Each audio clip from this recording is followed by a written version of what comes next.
wisdom, intuition. What do they bring to the marriage? They enrich it. But watch out for the pitfalls. Hey, don't worry, I'm here with you. I'll guide you through those. I'm Dr. Deb. Hey there, I'm Dr. Deb. Welcome again. Welcome to episode 9 of our playlist. We have the secret to healing crappy marriages. Now we're going to talk about intuition. Intuition is really interesting. In an earlier video in this playlist, I talked about the brain, and I think most people like to skip over this neuropsych stuff because they just don't really care, and I get that.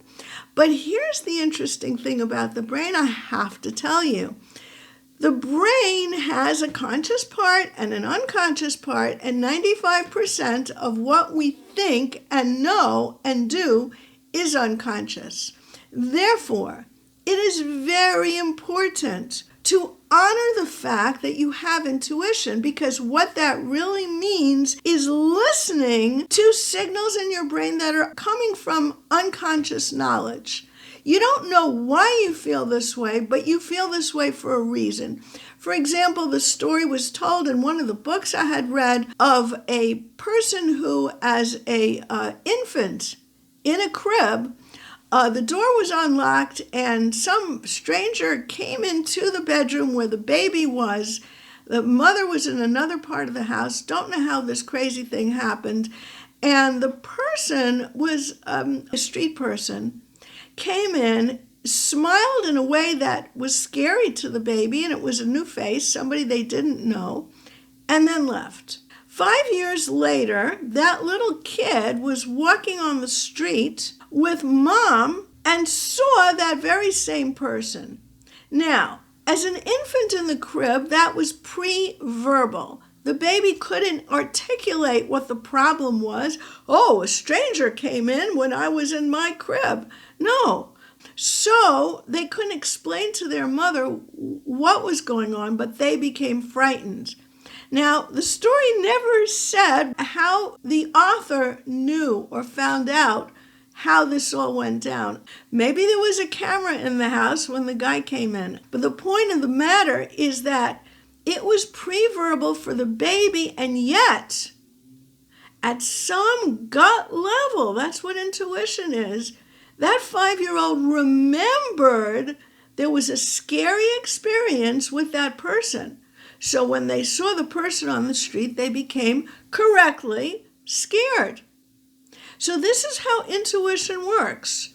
You can feel something and have a very strong feeling about it, and it's right to honor it, listen to it, and possibly follow it, because that's your intuition, and intuition is part of self-energy. However, warning, there is a caveat to this. What if that voice is not coming from your intuition? You see, as we've been talking about, you have protectors.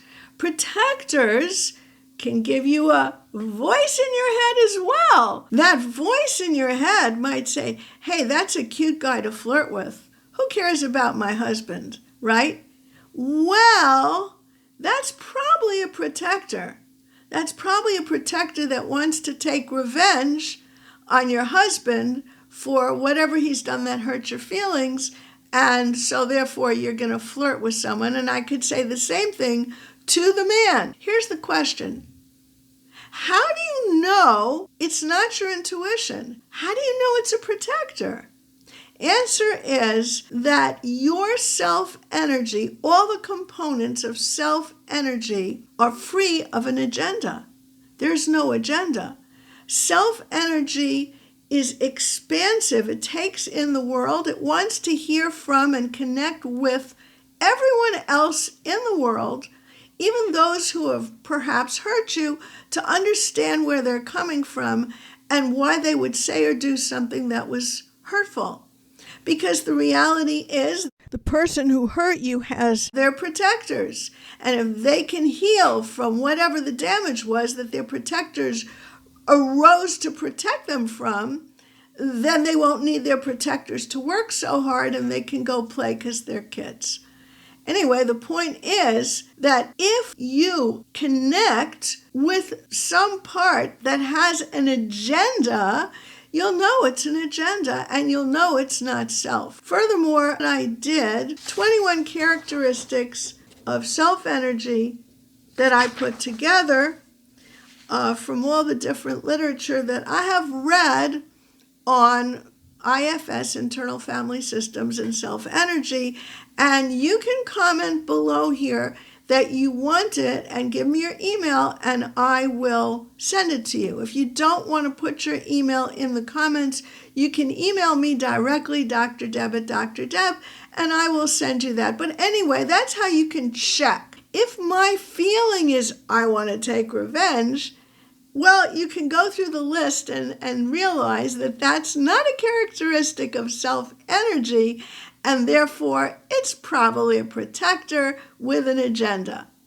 So that's how you can double-check your intuition against what feels like maybe it is intuition, but is not. Hey guys, like, comment, subscribe, get notifications, but please do something for yourself. Watch my webinar where I take a deep dive into what I consider to be the only and best method of healing old trauma and new trauma that's going on in your life today. Find out why it works and how it works and how it can help you. And maybe you'll even get a chance to speak to me one-on-one. Okay, the next one we're going to talk about is wisdom. In a way, wisdom is the opposite of intuition because intuition is kind of at a gut level, it's unconscious.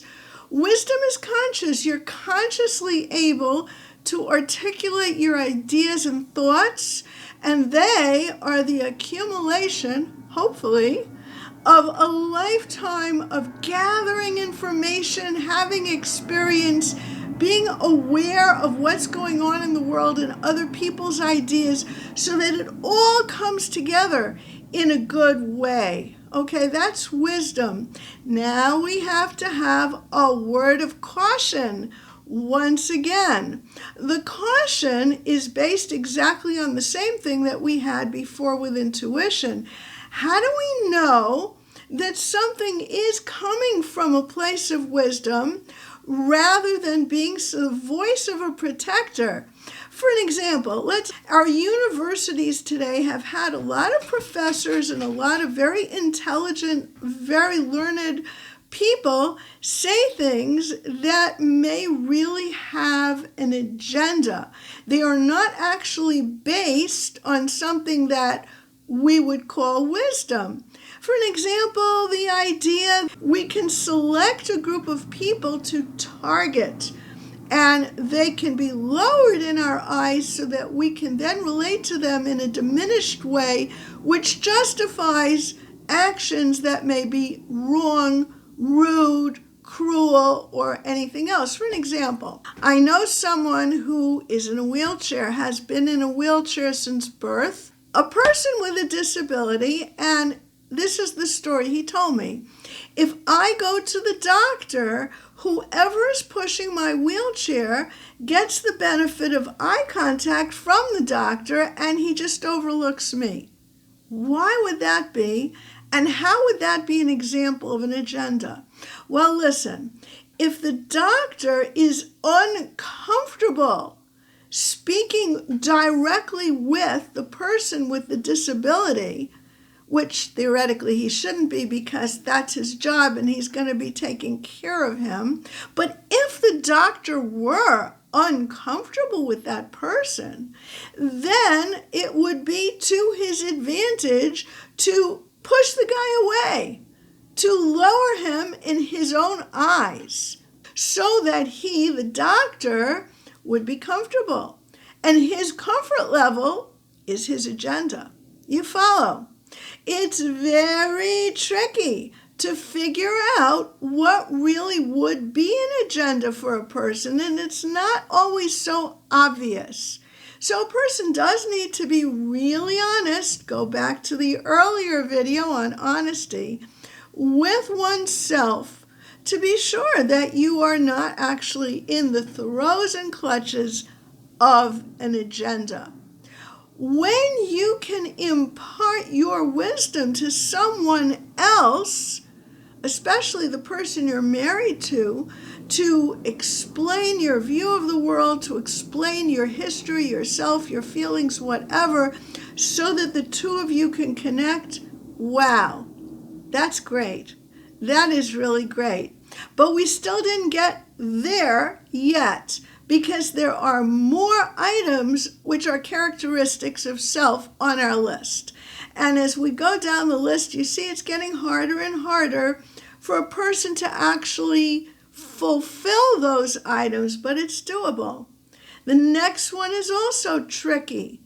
It's called giving. And I want you to go ahead and click that link so as to get into the next video.